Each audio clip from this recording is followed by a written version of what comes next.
ઠાકોર સમાજના નવા બંધારણમાં ડીજે વગાડવા અંગે લેવાયા નિર્ણય પર ડીજે પ્લે કરનાર મનીષભાઈએ પોતાની પ્રતિક્રિયા વ્યક્ત કરી છે. તેમણે જણાવ્યું છે કે સમાજ જે પણ નિયમ બનાવે તે સમાજના હિત માટે જ હોય છે, પરંતુ આ મુદ્દા ફરી એકવાર ચર્ચા થવી જરૂરી છે. તેમના મત અનુસાર ડીજે પણ સંપૂર્ણ પ્રતિબંધ મૂકવાની જગ્યાએ સંવાદ દ્વારા યોગ્ય માર્ગે શોધવો જોઈએ. મનીષભાઈ કહ્યું કે ડીજે આજના સમયમાં માત્ર મનોરંજનનું સાધન નથી, પરંતુ ઘણા યુવાનો માટે રોજગારનું મહત્વપૂર્ણ માધ્યમ છે. લગ્ન પ્રસંગો, સામાજિક કાર્યક્રમો અને વિવિધ ઉજવણીઓમાં ડીજે હવે એક સામાન્ય ભાગ બની ગયો છે. સમાજની પરંપરા અને સંસ્કાર અમને પણ એટલા જ પ્રિય છે, પરંતુ સમય સાથે ચાલવું પણ જરૂરી છે. તો ત્યારે જુઓ મારો ખાસ અહેવાલ. મને આ ફિલ્ડમાં 21 વર્ષ થયા. હું 2005 થી સર્ટિફાઈડ ડીજે રહી ચૂક્યો છું. ડીજે સૌથી પહેલા આપણે એ સમજીએ કે ડીજે એટલે શું છે. ડીજે એટલે ડિસ્ક જોકી, ડીજે ઓપરેટર તમે કહી શકો.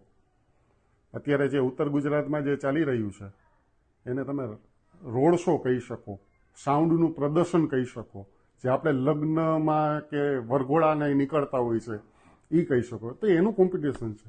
આને ડીજે ન કહેવાય.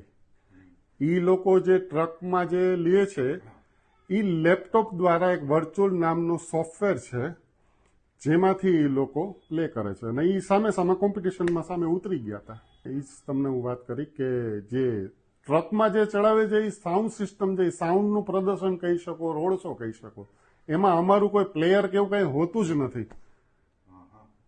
લગ્ન પ્રસંગમાં જે હોલી હોય, 31 ડિસેમ્બર હોય, કોર્પોરેટ અમુક ઇવેન્ટ હોય, એમાં અમે પરફોર્મન્સ આપતા હોઈએ છીએ. ડિપેન્ડ કયો રોડ છે, કેવી શેરી છે, આજુબાજુ શું છે, હોસ્પિટલ છે, મંદિર છે, એ બધું મેન્ટેન રાખીને જ કરવું જોઈએ. સ્પીકર છે એ એકચ્યુઅલ સ્પીકરને એને સાઉન્ડ સિસ્ટમ કહેવાય. 3-વે સાઉન્ડ સિસ્ટમ આવતી હોય, એમાં 1 પેર આવે, 2 પેર આવે, લાઇનર સાઉન્ડ સિસ્ટમ આવે. હવે આ જ વસ્તુ સિટીની બહાર હોય, લગ્ન પ્રસંગમાં અમને કોઈ બુક કરે, તમે એ લોકોને એમ કે ભાઈ તમારા ગરબા છે તો તમારે લાઇનર સાઉન્ડ સિસ્ટમ લેવું જોઈએ. હવે આ વિવાદને એટલો તમે મોટો કરો તો એ લોકોની રોજીરોટી ઉપર અસર પડે.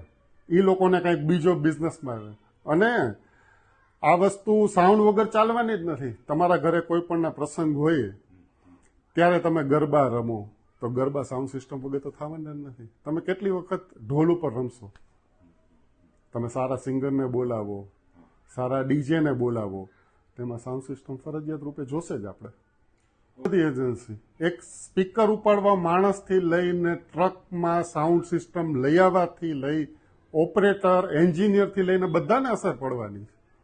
એટલે ન કરવું જોઈએ. જે આ વસ્તુમાં જોડાયા છે એને સમજી વિચારીને આ ધંધાને મેન્ટેન રાખવું જોઈએ. હું સરકારશ્રીને અનુરોધ કરીશ કે થોડું તમે જો કે આ કેવી રીતે બધું મેન્ટેન થાય. જે દૂષણ ફેલાવતા હોય, નોઇઝ પોલ્યુશન ફેલાવતા હોય છે, એનું ધ્યાન રાખવું જોઈએ.